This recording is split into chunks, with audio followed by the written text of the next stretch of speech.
Hello and welcome to AI Market News by Elm. Today, we're unpacking a fascinating puzzle in the global markets. It's this: why do things seem so calm when the economic data is, well, flashing some serious warning signs? I mean, on the surface, things look pretty steady, right? As of this morning, December 3rd, US equity markets are holding firm. A number like this, it paints a deceptively calm picture. But is that the whole story? Not even close. That's really where the simple story ends.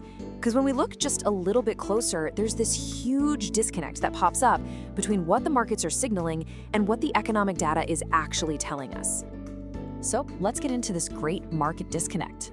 We're really looking at markets versus the macroeconomy. Various news commentary is calling this a two-speed story, and that's a great way to put it. It feels like we've got these strong markets that are just completely ignoring some pretty significant economic headwinds. And wow, this slide really just lays it all out. It captures that central tension perfectly. Over on one side, you've got the market signals. S&P futures are up, volatility is crazy low. The Hang Seng Volatility Index is at lows we haven't seen since 2021. And there's still a strong appetite for risk in places like crypto. But then, you look at the other side, the economic signals, and it's a totally different story. We're seeing weakening data out of China, their property sector is in the doldrums, and even US employment data is looking softer than expected. And this chart, it just drives the point home. We're looking at China's economic engine, and it is sputtering. Based on the prepared resources, this is only the second time since the pandemic that both of China's official manufacturing and non-manufacturing gauges are in contraction. Now, remember, any PMI reading below 50 means that sector is actually shrinking.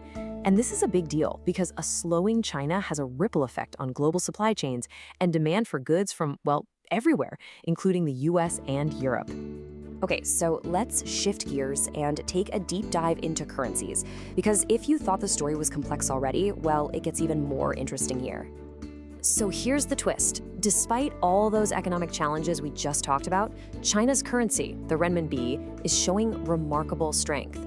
We're looking at what could be one of its best performances in 5 years. It's outperforming most of its G10 peers. Now, you might be thinking, oh, it's just a weaker dollar story. And yeah, that's part of it, but it's not the whole story. The renminbi's appreciation is just so much more pronounced, which tells us other factors are at play. This isn't just a case of dollar weakness pushing everything else.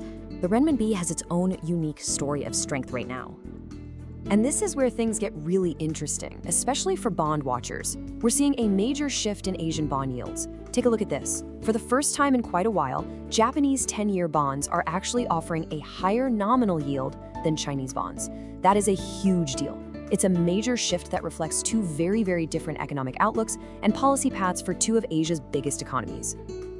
All right, so with this whole complex picture in mind, the big question is, what's next? What should we be watching? Well, the upcoming economic schedule, which we're referencing from investing.com, gives us some pretty clear signposts.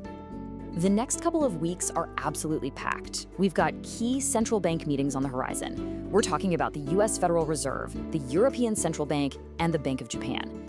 The decisions coming out of these meetings are going to be critical for setting the direction for interest rates, and really the entire market's mood as we head into the new year. And it's not just about what's coming up. Look at today's key data releases from the US for November. The numbers that just came out only add to the concern.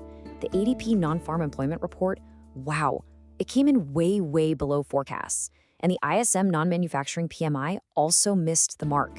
This is just another piece of the puzzle, another layer of evidence that the real economy might be slowing down a lot more than the stock market seems to think.